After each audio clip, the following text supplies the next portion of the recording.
speaking to me now, Cardiff's Joe Cordina.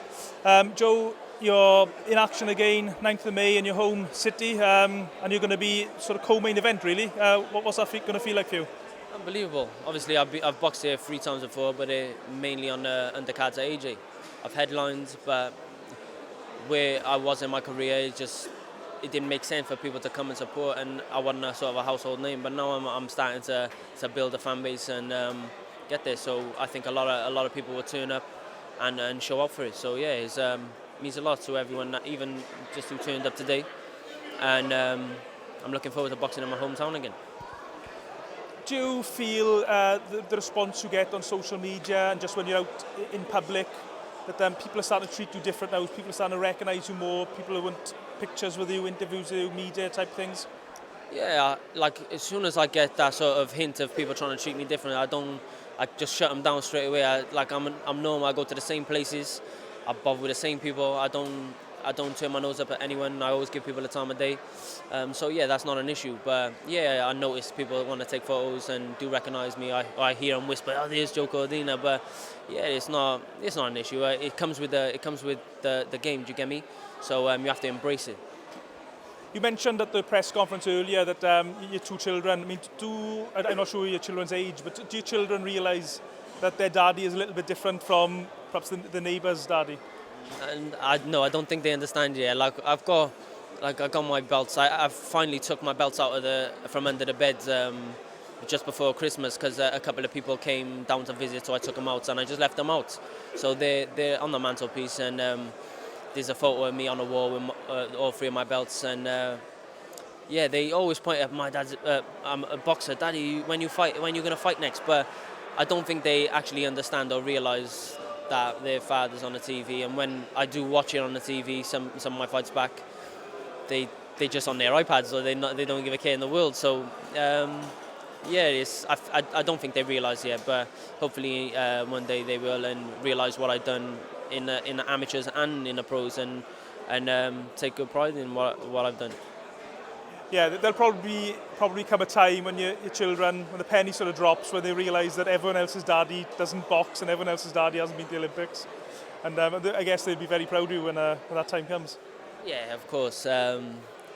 When that time do come, I think they will appreciate what I've done. But until now, they're into toys, their iPads, their gymnastics and stuff like that. They're not worried about what I'm doing. So yeah, it'll be great in the long run to see them, and hopefully they'll be proud of what I've done, and it will be great to see how they sort of react when they do sort of realise.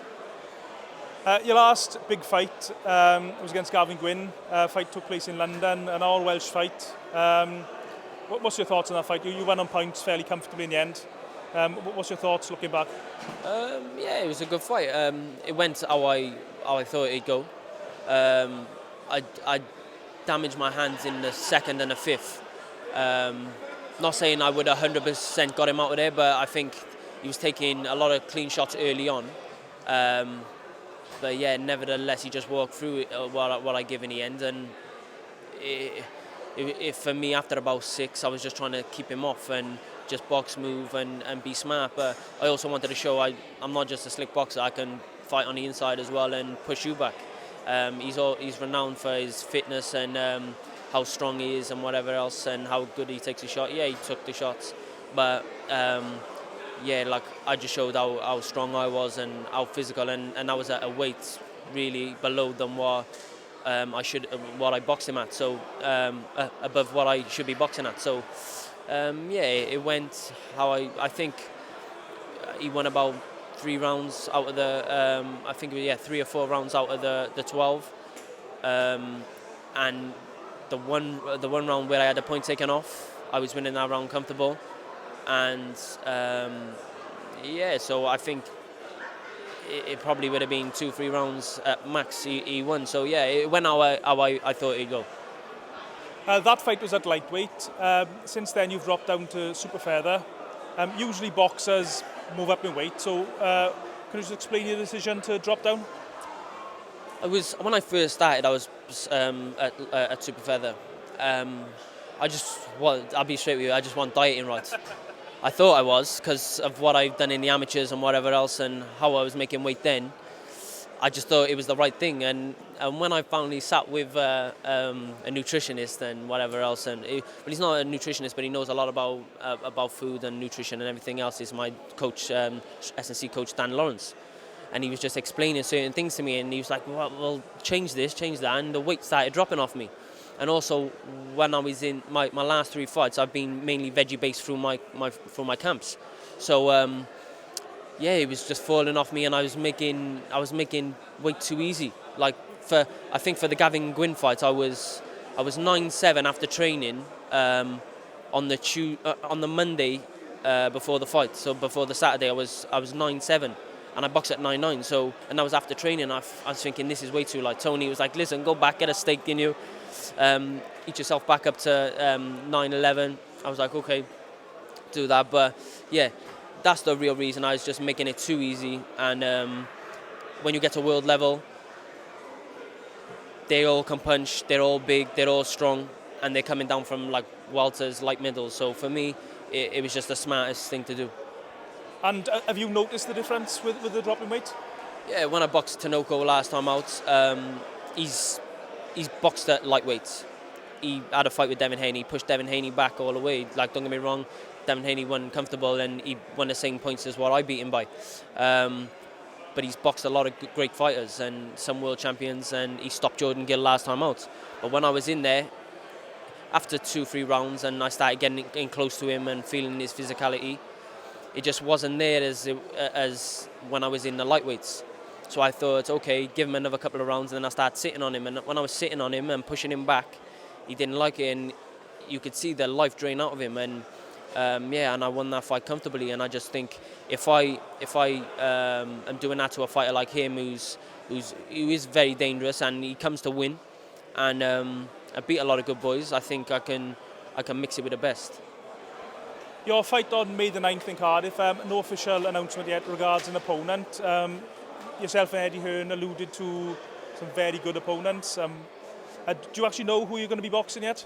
I don't know who I'm going to be boxing yet. There's been 5 names given forward, and 3 of them are ex-world champions. So the other 2 I'm not sure of their names. Great records, and I'm just going to wait, and I'm going to go back. I'm back up to Essex tomorrow, so I'm going to sit with Tony and Charlie and my team and whoever else, and go through the situations. But obviously there's business that goes behind the scenes in boxing, and you have to come to an agreement on all sort of things. So yeah, it's got to work out for everyone. So if one of them fights comes off with their 3 names, their 3 ex-world champions, it's going to be a very tasty night and a very tasty show, and it could potentially overthrow the main event. So I look forward to it. So are you looking to steal the show, so to speak, on May the 9th? I'm looking to win and put on a dominant win, but at the same time, it could turn into a very hard fight for myself, a very hard battle, and it could turn into a slugfest.